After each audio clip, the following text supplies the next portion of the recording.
Okay, before I begin, wow, suddenly I have 15 minutes available. Before I begin, what I'm going to discuss today, which is Montessori versus Waldorf versus anything else and everything else.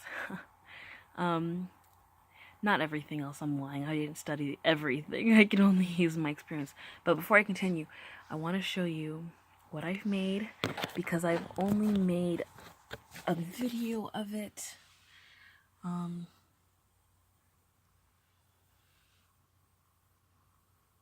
Here. Let me go ahead and click on these and we'll put it through like a slideshow sort of thing.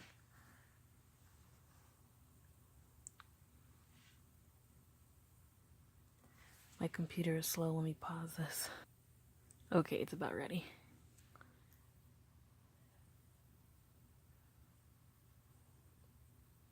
Just give it a second.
Okay, those are the pictures.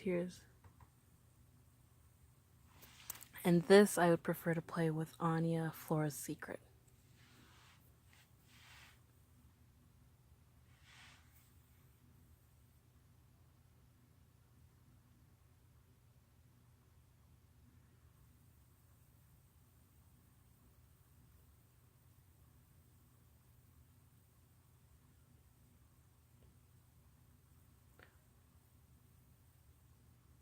Hey.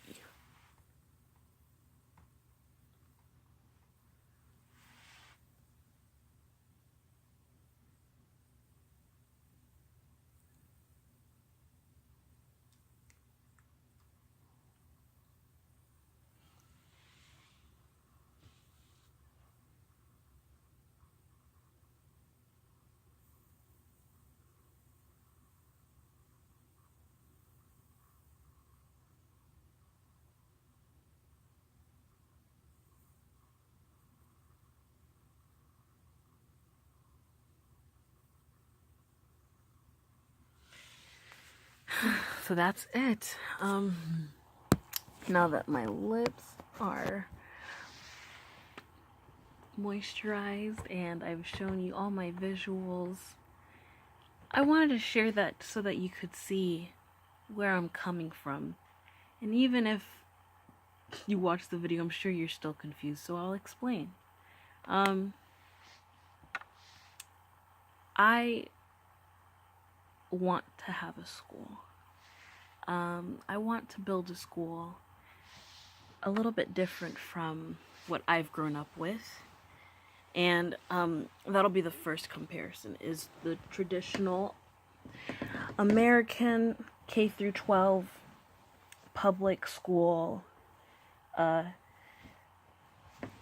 if you need a direct reference, we'll go with my elementary schools to middle school to high school. So, elementary school, I was at several NAISD schools because I had a lot going on at home, a lot of moving back and forth. But for the most part, I spent my time in Steuben Ranch Elementary School.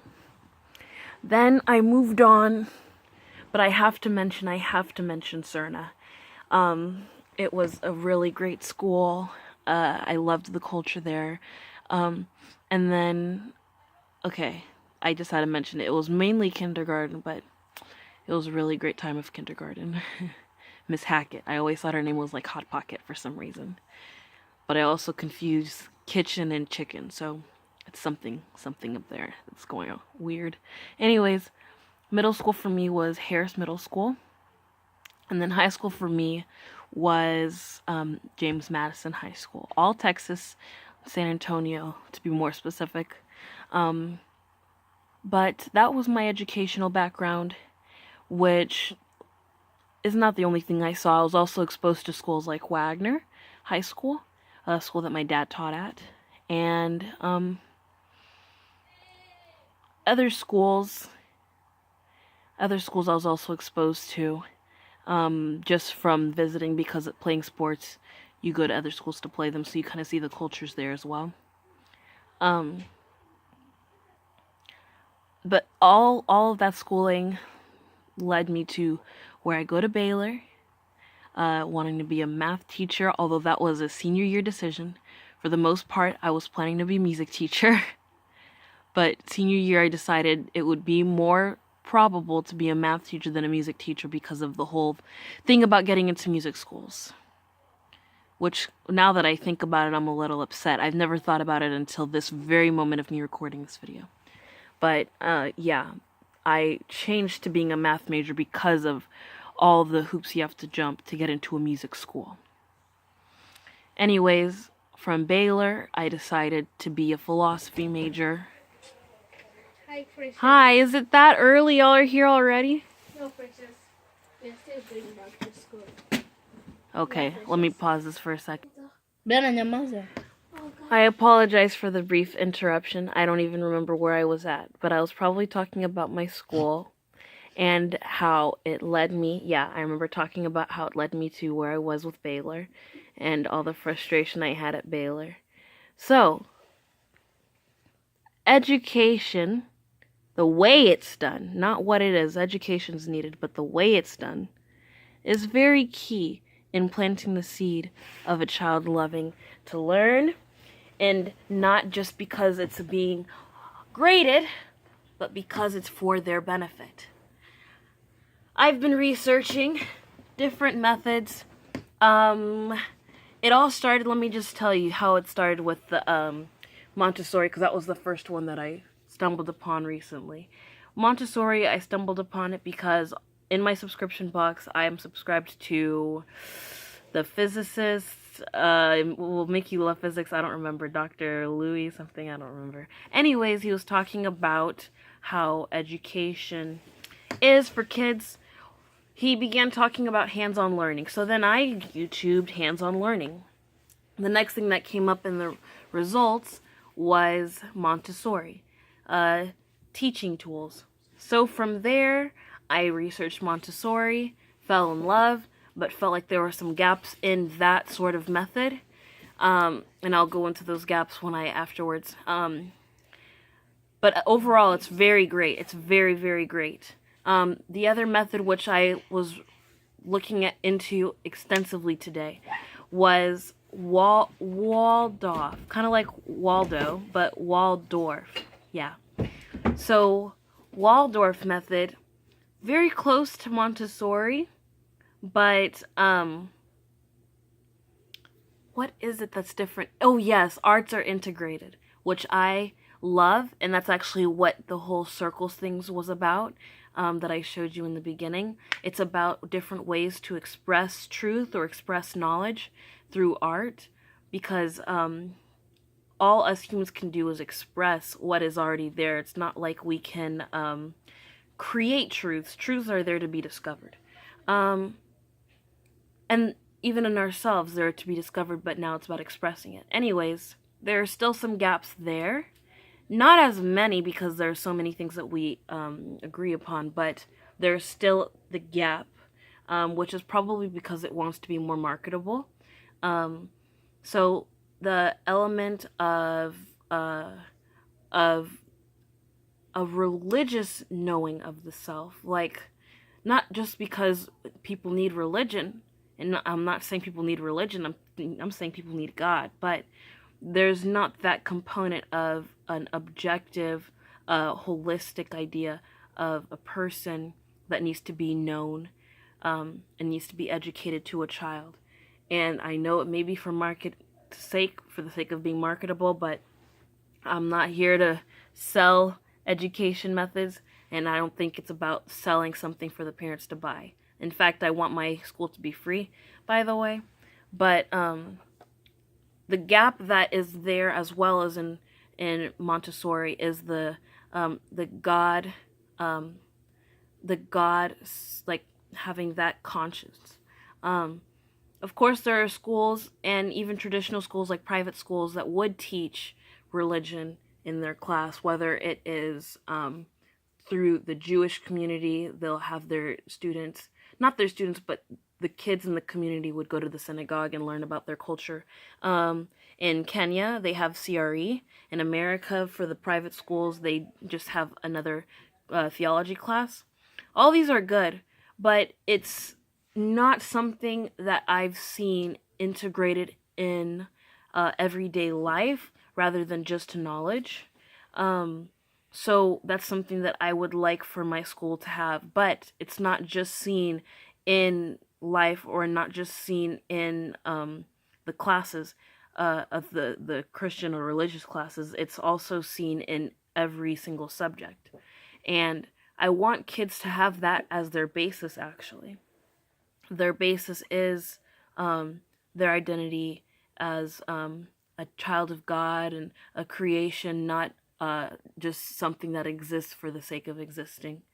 That everyone has a purpose, and it's their duty to discover it, and to use their resources through science, through experiment, and through different types of knowledge to do so. I I know that it's a lot, and I honestly don't have the education to implement that, but one of my plans is to learn about curriculum as much as I can, and also have a team, which I've said in another video before. But I'm definitely working off of Montessori and Waldorf as far as method. The only difference is our intentions and our reasons. But yeah, I'm very excited about all of that. I'm forgetting something, but I'm slightly distracted because someone's in the room. No, it's not your fault. It's just I lost my train of thought when you guys came. So it's not even, don't even worry. But oh yeah. It's that all knowledge is connected, and that's something that Waldorf already talks about, but I want that to connect once again to God, because I think kids need to see that more evidently. I guess another thing I'd like to talk about is how I would do that in a very secular world, because we are living in a secular world. How would I receive funds for that? How would I have support for it financially and getting the people? An idea I've considered, because I do have a heart for these kids, is by getting financial support because of doing service, community service. It would be called community service, but it's really because I do have a heart for these kids. In Kenya, I visited Eldoret, and there were a lot of kids on the street, which I haven't seen. Being in America, I've seen homeless people, but I've always grown up thinking that they just chose that, and they're lazy, you know. It's not a good belief, but that was what I grew up thinking. However, these kids now, it's because of a lot of poverty, and I don't think it's fair, at least for the kids, because there's so much potential lost in them, and they do turn to drugs. So I'm thinking about that, but I'm also hoping that there will be people who I just link up with, and they'll want to be part of that mission as well. Anyways, that's all I can think of, and that's all I can say right now. But a lot of updates will be coming. But I also want to talk about the way I learn and the way I think and why I think that has helped me continue to love learning even in a very